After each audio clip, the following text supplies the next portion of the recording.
कल हम आपको द्विघात समीकरण में एक्सरसाइज 4.1 का क्वेश्चन नंबर 1 का 6 तक हम बता चुके थे।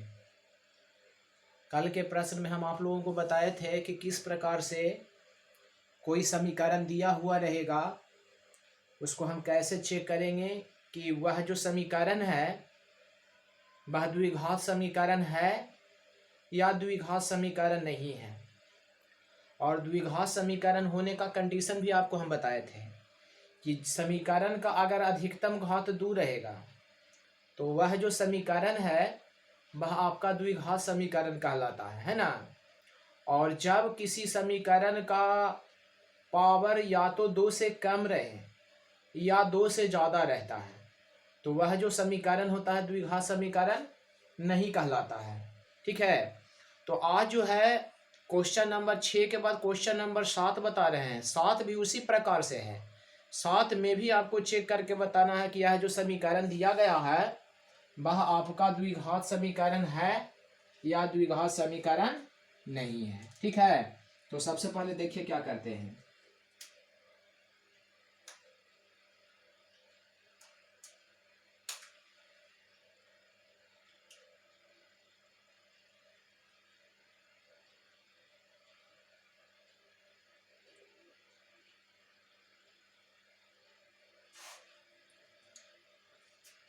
एक्सरसाइज 4.1 एक्सरसाइज 4.1 और क्वेश्चन नंबर 1 का क्वेश्चन नंबर 7वां है ना। तो देखिए प्रश्न क्या कहता है, x + 2 का होल क्यूब बराबर 2x × x² - 1। ठीक है, तो ये आपका समीकरण दिया हुआ है और इस समीकरण को हमको चेक करना है कि यह जो समीकरण है वह आपका द्विघात समीकरण है या नहीं। तो देखिए सबसे पहले क्या करेंगे ना, क्वेश्चन है x + 2 का होल क्यूब बराबर 2x × x² - 1। तो सबसे पहले इसको a + b का होल क्यूब लगाएंगे है ना। तो a + b का होल क्यूब, तो हम जानते हैं कि a + b का होल क्यूब बराबर फार्मूला होता है क्या, a³ + b³ + 3ab × a + b। ये फॉर्मूला होता है a + b का होल क्यूब का है ना। तो होता है a³, तो a³ के जगह पर x लिख करके x का होल क्यूब प्लस b³, तो b का जगह पर 2 का क्यूब प्लस 3ab, तो 3 गुना a और b, तो a का मान x और b का मान 2। ठीक है, इंटू a + b, तो इंटू a + b, तो a का मान x प्लस b, तब b का मान 2 बराबर। अब इससे इसमें गुना करेंगे तो 2x में गुना करेंगे x² से, तो x² और x हो जाएगा x³, यानी ये आपका हो जाएगा 2x³ माइनस, और 2x से गुना करेंगे 1 में तो आपका हो गया -2x।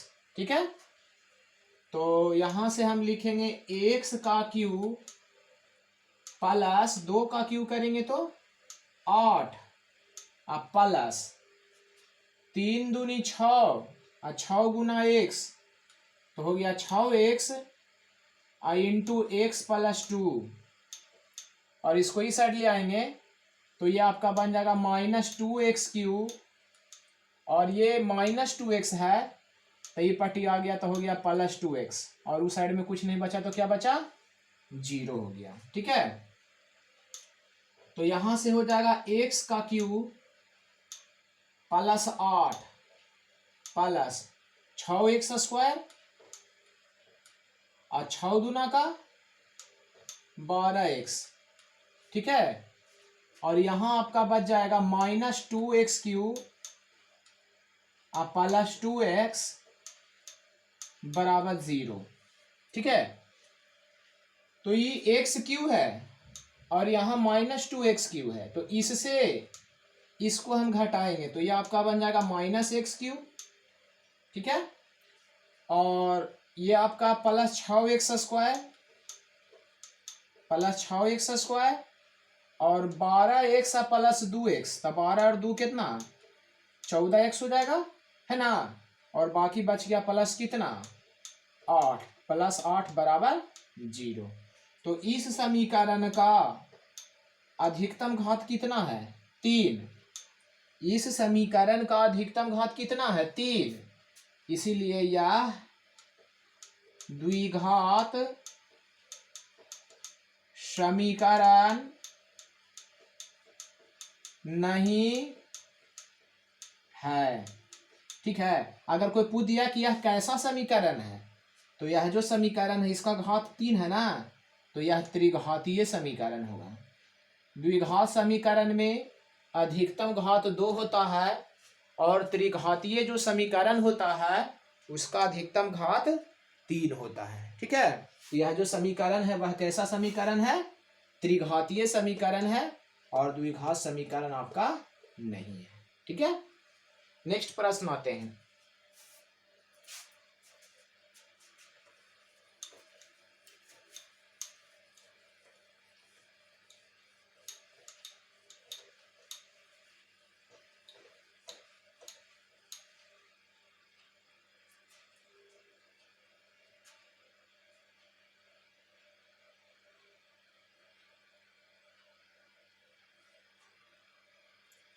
क्वेश्चन नंबर 8वां है आपका, x³ -4x² -x + 1 बराबर x - 2 का होल क्यूब, ठीक है। x का क्यूब -4x² -x + 1 बराबर x - 2 का होल क्यूब। तो देखिए इसको भी आपको चेक करना है कि द्विघात समीकरण है या नहीं है। तो x³ का x³ -4x² -x + 1 बराबर, और इसको तोड़ेंगे क्या चीज पर, a - b का होल क्यूब। तो a - b का होल क्यूब आप लोग जानते होंगे होता है a³, तो x का क्यूब -b³ तो 2 का क्यूब -3ab तो 3 गुना a, तो a का मान बोलिए क्या होता है, a का मान x, गुना b तो b का मान 2 इंटू a - b, तो a - b मतलब x - 2, ठीक है। तो हम यहां पर लिखेंगे x³ -4x² -x + 1 बराबर, तो ये आपका बन जाएगा x का क्यूब -2 का क्यूब कितना 8, है ना, और 3 दूना 6x इंटू x - 2। अब देखिए क्या करेंगे, तो सबसे पहले यहां से लिखेंगे x का क्यूब -4x² -x + 1 और ये +x³ इधर आ जाएगा तो -x³ -8 इधर आ जाएगा तो +8, और यहां से देखिए -6x² होगा, लेकिन इधर इसको ही पट्टी ले आएंगे तो +6x² हो जाएगा और माइनस माइनस प्लस हो जाएगा, लेकिन इस साइड में ले आएंगे तो हो जाएगा माइनस कितना 12x और बराबर क्या 0। यहां से x³ से x³ क्या हो गया, चूंकि ये प्लस में और ये माइनस में है, तो ये 6x² में से 4x² को घटा देंगे तो ये 2x² आ जाएंगे, ठीक है। उसके बाद -12x में से और यहाँ -1x के जोड़ देंगे तो ये आपका बन जाएगा -13x, है ना, और +8 +1 तो ये प्लस हो जाएगा 9 बराबर 0। यहाँ देखिए समीकरण में घात कितना है? 2 है ना? तो इस समीकरण का घात 2 है, इसीलिए यह जो समीकरण होगा द्विघात समीकरण है। तो लिखेंगे कि यह द्विघात समीकरण है। ठीक है।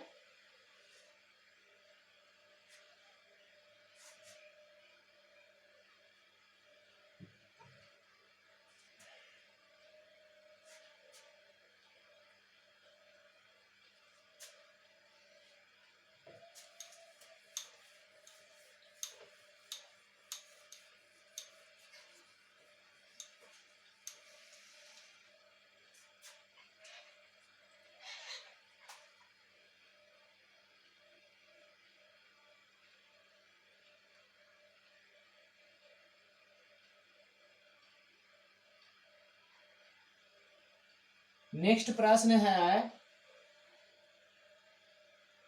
निम्न स्थितियों को द्विघात समीकरण के रूप में निरूपित करना है। द्विघात समीकरण के रूप में निरूपित करना है ना?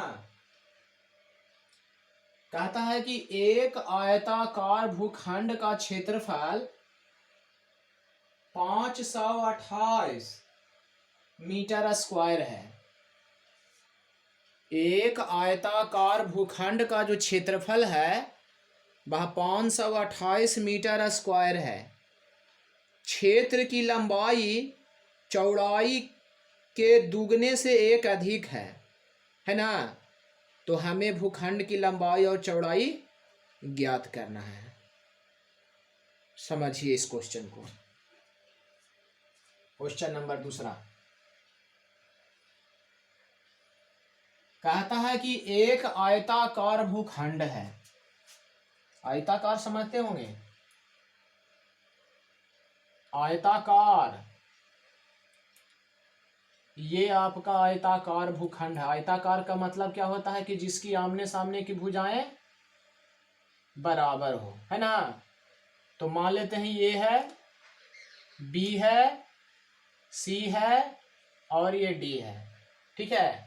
और इसका जो क्षेत्रफल है वह 528 मीटर स्क्वायर दिया हुआ है ना? और लंबाई तो देखिए इसमें ये आपका क्या है, लंबाई है और ये आपका चौड़ाई है। तो लंबाई के बारे में बोला कि लंबाई जो है चौड़ाई के दुगना से 1 मीटर अधिक है। तो हम यहाँ पर चौड़ाई को क्या मान लेते हैं, x मीटर, क्योंकि आपका चौड़ाई दिया हुआ नहीं है। और लंबाई जो है दुगना से 1 अधिक है, तो x है ना, तो दुगना मतलब हो गया 2x और 1 अधिक है तो 1 इसमें जोड़ दिए। ठीक है। एक आयताकार भूखंड मतलब मान ले रहे कि ये आपका आयताकार भूखंड है और इसका टोटल क्षेत्रफल 528 मीटर स्क्वायर है। लंबाई जो है चौड़ाई के दुगना से 1 मीटर अधिक है, तो चौड़ाई को हम लोग x मान लेते हैं। तो लंबाई आपका दुगना से, तो x का दुगना 2x और 1 अधिक है तो 1 इसमें जोड़ दिए। और कहता है 1 कम है तो 1 इसमें घटा देते। तो देखिए इसको पहले आपको मानना पड़ेगा। तो सबसे पहले हम लिखेंगे कि माना कि आयताकार भूखंड की चौड़ाई बराबर कितना मीटर है बताइए, 1 मीटर है ना? और लंबाई जो है वह आपका हो जाएगा 2x + 1 और मीटर हो गया। ठीक है। और यहां पर हम लोग लिखते हैं प्रश्न से। तो देखिए क्वेश्चन में आपका क्षेत्रफल दिया हुआ है। ठीक है। तो यहां से हम क्या करेंगे ना कि क्षेत्रफल का फॉर्मूला लगा देते हैं। तो यहां से हम लिखेंगे आयताकार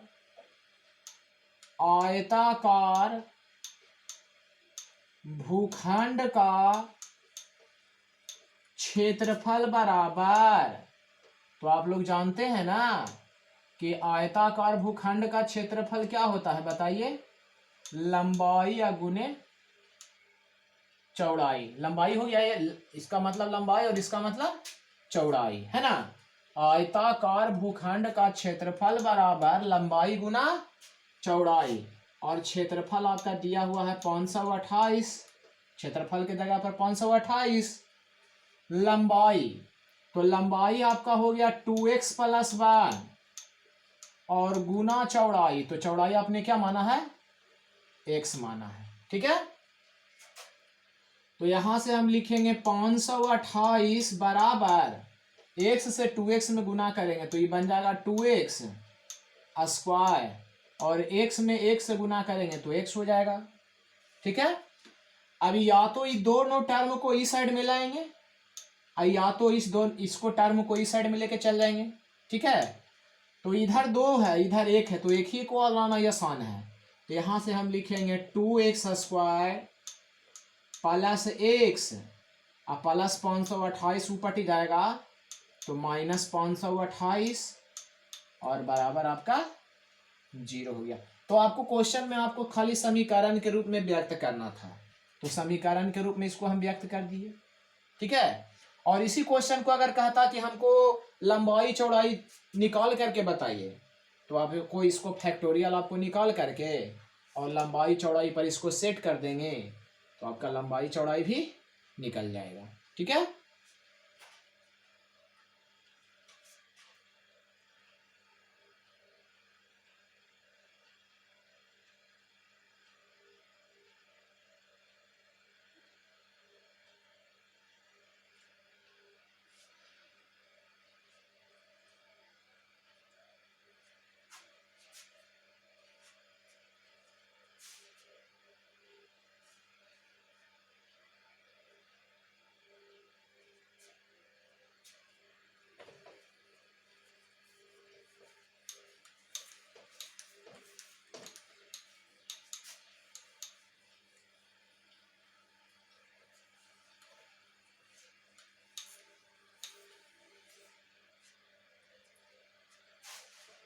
दूसरा का क्वेश्चन नंबर दूसरा, ठीक है।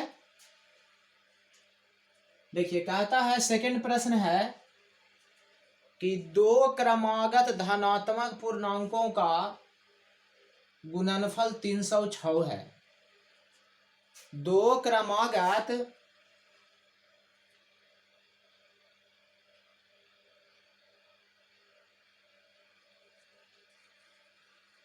प्रश्न है कि 2 क्रमागत धनात्मक पूर्णांकों का गुणनफल 306 है ना। तो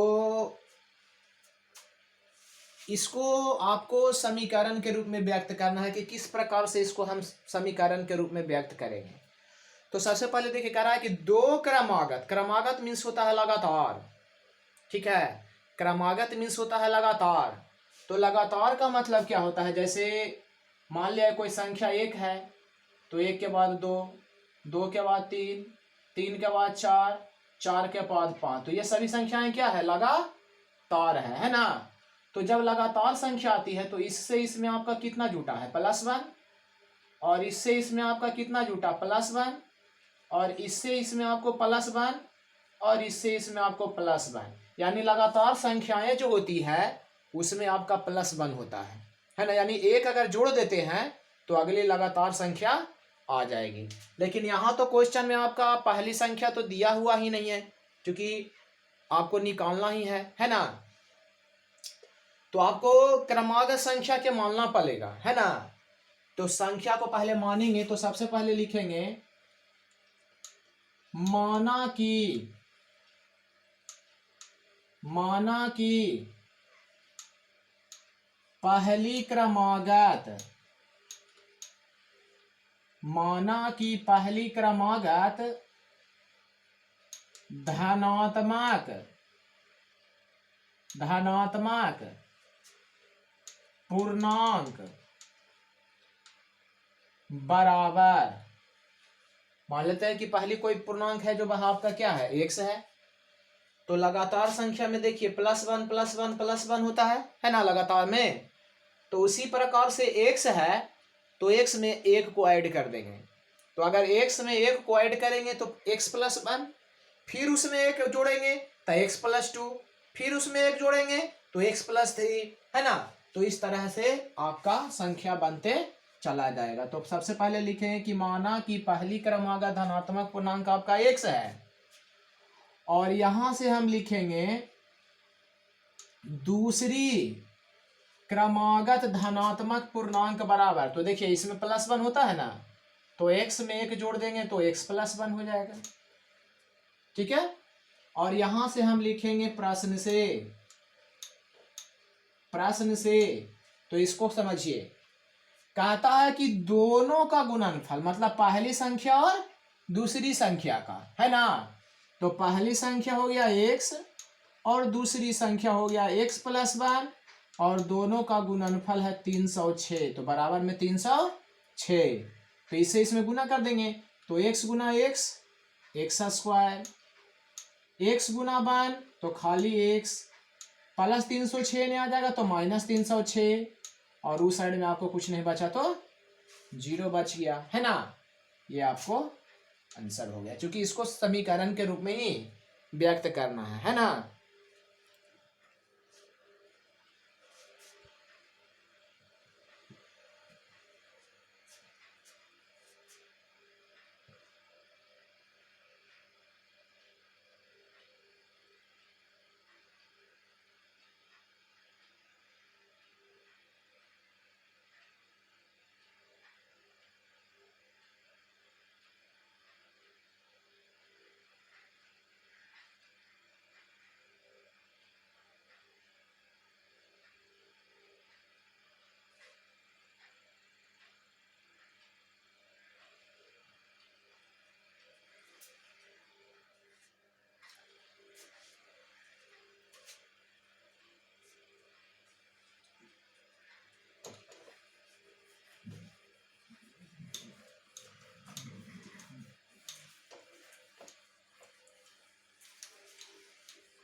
अब है आपका प्रश्न नंबर दूसरा का क्वेश्चन नंबर तीसरा। प्रश्न नंबर दूसरा का प्रश्न नंबर तीसरा है, रोहन की माँ रोहन से 26 वर्ष बड़ी है ना। रोहन जो है पुत्र है और उसकी एक माता है, तो माता के बारे में बता रहा जा रहा है कि रोहन की जो माता है रोहन से 26 वर्ष क्या है, बड़ी है। फिर उसके बाद कह रहा है कि उनकी आयु का गुणनफल 3 वर्ष पश्चात 360 हो जाएगा। 3 वर्ष पश्चात का मतलब होता है 3 साल बाद। 3 साल बाद मतलब अभी अगर कोई आदमी 20 साल का है तो 3 वर्ष पश्चात मतलब 20 वर्ष के, तो 3 साल के बाद 23 साल का हो जाएगा। 3 साल पूर्व मतलब 3 साल पहले, तो अगर कोई आदमी अभी 20 साल का है तो 3 साल पहले आपका 17 वर्ष का हो जाएगा। तो पूर्व मतलब होता है पहले, पश्चात मतलब होता है बाद में, है ना।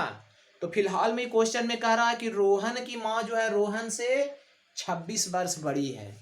तो इसमें आपको जब 2 आदमी दिया हुआ रहे, है ना, और दोनों आदमी की आयु ज्ञात नहीं रहता है, तो सबसे पहले उसको वर्तमान आयु को x माना जाता है, ठीक है। तो सबसे पहले हम लिखेंगे माना कि रोहन की वर्तमान आयु बराबर, फिलहाल में मान लेते हैं कि माना कि रोहन की वर्तमान आयु बराबर कितना वर्ष है, x वर्ष है, ठीक है। सबसे पहले हम मान लेंगे कि माना कि रोहन की जो वर्तमान आयु है वह आपका x वर्ष है ना। और यहां से हम लिखेंगे कि मां की वर्तमान आयु बराबर, तो मां की वर्तमान आयु देखिए, मां जो है 26 वर्ष बड़ा है, तो ये अगर x वर्ष का है तो 26 वर्ष बड़ा मतलब x + 26 हो जाएगा, है ना, ठीक है। x + 26 वर्ष हो गया। अब उसके बाद प्रश्न में कह रहा है कि 3 वर्ष पश्चात मतलब 3 साल बाद।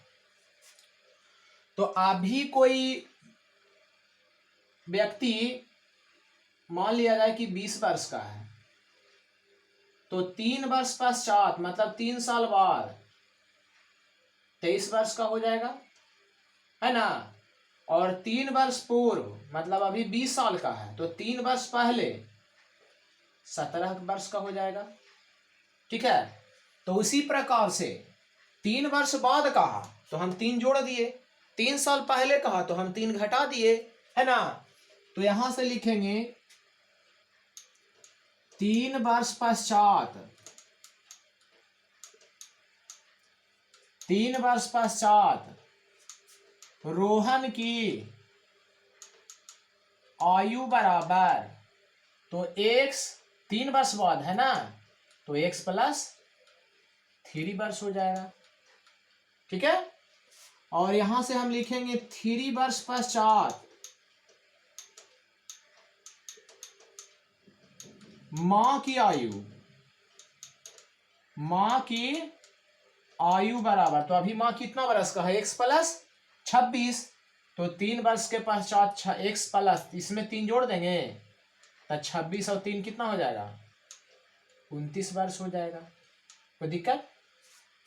देखिए रोहन की वर्तमान आयु को हम लोग x मान लिए और माँ की वर्तमान आयु जो है आपका x प्लस 26 होगा, क्योंकि माँ जो है उससे 26 वर्ष क्या है, बड़ी है ना। 3 वर्ष पश्चात रोहन की आयु बराबर, तो अभी x वर्ष का है तो 3 वर्ष बाद तो x प्लस 3 वर्ष हो जाएगा, है ना। 3 वर्ष पश्चात माँ की आयु, तो अभी माँ जो है x प्लस 26 वर्ष का है, 3 वर्ष पश्चात है तो इसमें 3 जुड़ जाएगा, तो x प्लस 26 और 3 29 वर्ष हो जाएंगे, है ना। और कहता है कि दोनों की आयु का गुणनफल, यानी प्रश्न से, तो दोनों की आयु का गुणनफल मतलब रोहन और रोहन की माँ की आयु का गुणनफल। तो रोहन की वर्तमान 3 वर्ष पश्चात जो है रोहन की आयु है x प्लस 3, जबकि उसकी माता का आयु है x प्लस 29, और दोनों का गुणनफल है 360। ठीक है। ये रोहन की आयु और ये रोहन की माँ की आयु, दोनों का गुणनफल 360 है। चलिए अब इसको गुना कर लेते हैं, इससे इसमें गुना करेंगे तो x गुना x, x स्क्वायर, 3 गुना x 3x, x गुना 29 29x, 3 गुना 29 तो 29 या 87, अब बराबर में हो जाएगा 360। तो यहां हम लिखेंगे x स्क्वायर, 29 में 3 जोड़ देंगे तो 29 और 3 32x, और प्लस आपका हो गया 87, और इधर ले आएंगे तो ये आपका बन जाएगा माइनस 360 बराबर 0। तो इसको हम लिखेंगे x square plus 32x minus 360 में से 87 को क्या कर देंगे, घटा देंगे, तो 10 में से 7 गया तो आपको बचा 3, और ये 15 में से 8 गया तो बाकी बचा 7, और ये हो गया 2 = 0, है ना। तो ये आपका समीकरण के रूप में व्यक्त हो गया। ठीक है।